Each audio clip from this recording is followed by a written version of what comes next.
Hey guys, it's Mouse and back to you with another video. Today what we're going to talk about, I'm getting more into the tactical type videos. I'm going to do a lot more of these, especially over the next few days because I'm on vacation for a few days from work. So today we're going to talk about probably the most talked about topic when it comes to survival, tactical prepping, that sort of thing, which is a lot of what I'll be geared towards. A lot of what people talk about revolves around bugging out.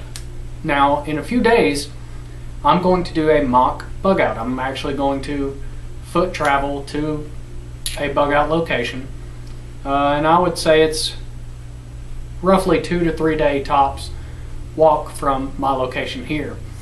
And let's talk about why you would bug out. Now, bugging out means, all right, you're going to a location that you believe is better than the situation you're in at the moment. Now, why would you bug out? Well, for one, you believe that the area that you're in, one of two things: it's either not safe or you do not have the proper supplies. That's basically the only reason you would want to bug out. Or you're going to a group and everyone's bugging out to that same location, which is probably the smartest reason. Now, your bug out location should have plenty of supplies. It should have everything that your location normally would have. Now, is bugging out the first thing you should do? No, not necessarily. Not unless that's where all of your supplies are, the majority of your supplies. Generally, as long as you're safe where you're at, you know you can sustain where you're at, just bug in. You're not out moving, you're not putting yourself at risk being out on the road. So that being said, your first choice should be to bug in, stay where you're at, take care of yourself where you're at. Now, if you said, okay, it's just me, maybe just me and my family, this is not a safe place, I need to be in a group and I need to bug out. That's what we're going to talk about today. So one of the first things I want to talk about as far as bugging out is, when do you bug out? Well, two times you want to bug out. You either want to bug out before something happens, you see it coming, you see it escalating, and you make yourself a point that you say, all right, at this point, I'm taking off. That's probably the preferred. You either do it then, or when everything dies down a little. Don't do it at the peak. So if you were in Ferguson right now with all these riots going on, you wouldn't bug out right now walking down the streets because you're going to become a victim. So that being said, either just before something goes down or just after is when you would want to bug out. Now, one of the first things I'm going to talk about is the pack, what you would carry. Now, I like the military Alice packs, and I've heard a lot of people talk crap about them and talk crap about military bags in general. And the reason their thought process behind that is, well, you look like a target. People are going to know that you're carrying militaristic type stuff, and they know you're going to be carrying survival type stuff. Well, the thing is, the reason I don't really agree with that is, all right, if something happens and you've got people walking down the road, a family walking down the road, and they've got book bags on, all right, everybody knows what's going on. You got to be a complete idiot not to know that those people have food or don't, to think they wouldn't have food and supplies and so on and so forth. So basically, stay out of sight if at all possible. It doesn't matter if you're wearing a Mickey Mouse book bag. If something just happened and they see you walking with your family down the road, they're going to know what's in that bag. So why not get the best bulletproof type bag, which tends to be a militaristic type bag? I prefer the Alice packs because, for one, I trust them. I've used them a whole lot. I've spent probably hundreds of hours out in the woods with them. They're a good all-around bag. So that being said, that's the bag that I like to use. And if you fill up an Alice pack, you're carrying too much stuff, honestly. If you fill up the patrol bag, you're carrying way too much stuff, especially to be bugging out. Let's talk a little bit more about what you'll carry when you bug out. Well, bugging out is not a camping trip. So you shouldn't be carrying a ton of stuff that you would if you normally go out into the woods. Now, I go out into the woods a lot, especially teaching the survival thing.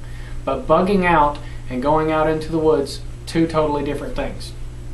The reason I say that, if you're bugging out, your whole objective is to make distance quickly and stealthily, but quickly. So it's like hiking the Appalachian Trail. I'm wanting to make distance. I'm not looking to just mosey my way along. So that being said, I don't necessarily have to bring a saw. I don't necessarily have to bring a big sleeping bag. I don't have to bring a whole lot of heavy stuff because I'm not going to be camping out. I'm going to be moving. Yes, will I stop and sleep? Yes. You're not going to just head out 3 days straight. Could you? Yeah, you could. But it's best if you at least take some power naps along the way, so you're going to want to rest. So that being said, pick your stopping points and try to only move at night if at all possible to keep the eyes off you, which is what I'm going to do. And like I said, I'm going to film this when I do bug out so you guys can kind of learn from my mistakes and, you know, help me critique it. But so you don't have to carry a whole lot of heavy stuff. You don't necessarily have to carry food. Now, a lot of people are going to argue with me on that one on the tactical side of things. Now, here's the thing. Your body can go 21 days minimum without food. Are you going to be hungry? Yes. Are you going to have hunger pains? Yes. But a bug out bag is a 3-day pack. If you can't get to where you're going within 72 hours, you need to pick a closer location. So that being said, bug out bags 72 hours. You can very easily go 72 hours and you're not going to die. You're not even really going to be that bad off. A lot of us can stand to not eat 72 hours and need to lose some weight, but yeah, that's a whole nother topic. But 72-hour bag, you really don't have to have that much food in it. Now, do you want food? Yes, I understand that. But stick some energy bars or something like that to keep your calories up, to keep you from getting the hunger headaches, and to keep you from having the shakes from, you know, not having the sugar and all that you have. But you don't have to pack the bag full. A lot of people, you know, they say they're going to carry, you know, 3 full meals for 3 days. That's not necessary. That's way too much space to take up with just food when you could just, you know, take a few important foods, important calories, and get your proteins in, and you don't have to carry all that. Now, around here, I'll carry 2 canteens of water. Now, I carry the stainless steel type canteen, so I can also boil my water if I need to over an open flame. But I carry the stainless steel type canteens, and I only carry about 2 canteens of water. I understand people out toward the west carrying a lot more water and carrying camelbacks and so on and so forth. I do not do that. Reason being, I live here in Georgia, and you practically trip and fall over water around here. I'm going to, it's about a 2 to 3 day walk from where I'm at now, and I will cross water, I would say probably 6 or 7 times.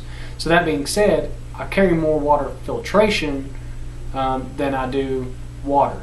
I'll carry 2 canteens full of water. I'll drink those day one, and I'll have plenty of water, and I'll stop along the way, and I'll fill them up as I need to, and I'll filter it out, boil it, whatever I need to do.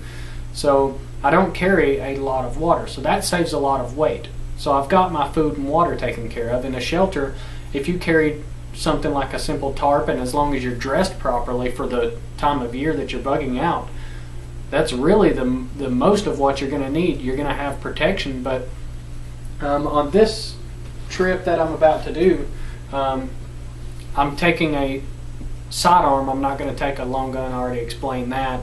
Basically just so the cops, you know, don't see a guy walking with an Alice pack off in the woods and then see a long rifle at night. I'm going to look really suspicious.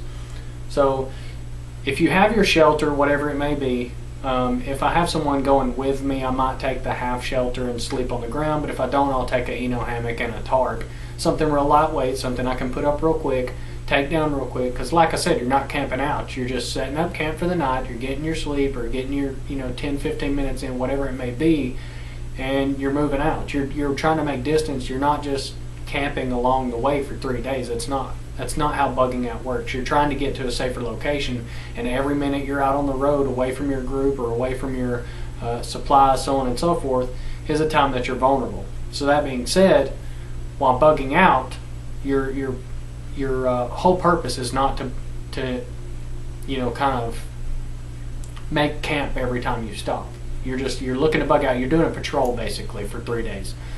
So and your bag should be set up kind of like a patrol bag. You basically just carry just the basics: communication and your firearms, your food and water, and that's about all you need, whatever tools you think you'll need. So if you know at some point you're going to go through a fence, then bring, bolt cutters or something like that, wire clippers, something, so you can get through the fence, so on and so forth. And the last thing I would say, I'm kind of dragging this video out, but the last thing that I would say is do exactly what I'm about to do. If you plan on walking from this location to this location and you think it's going to take you this much time, well, you gotta actually practice it, and practice it with your family if you're bugging out with your family. So for instance, I'm going to take my kid with me because I know my kid's going to slow me up. So why would I do it by myself and then take my kid with me just to find out that he's going to delay me an extra day or whatever it may be? Now, of course, my son's not, but my daughter might. So that being said, practice your routes. Each different route you plan on that you could take, practice those routes. You might see that there's a certain point across that route that this is way too far for me to be exposed, it's best to take the other route, or goes along a main highway, this is a bad idea, or this is a very large water crossing if this has gone out, so on and so forth. And you can scenario play some of the things that could go wrong, or Murphy's Law, that sort of thing, in your head. So alright guys, well there's my 2 cents on bugging out. It's not camping, it's making distance quickly. And don't bring everything including the kitchen sink with you, just bring basically a patrol bag. It's just a 3-day bag, you don't have to stuff it with a lot of food and so on and so forth. So alright guys, Motorcycle Mouse will be back to you in a minute with another video.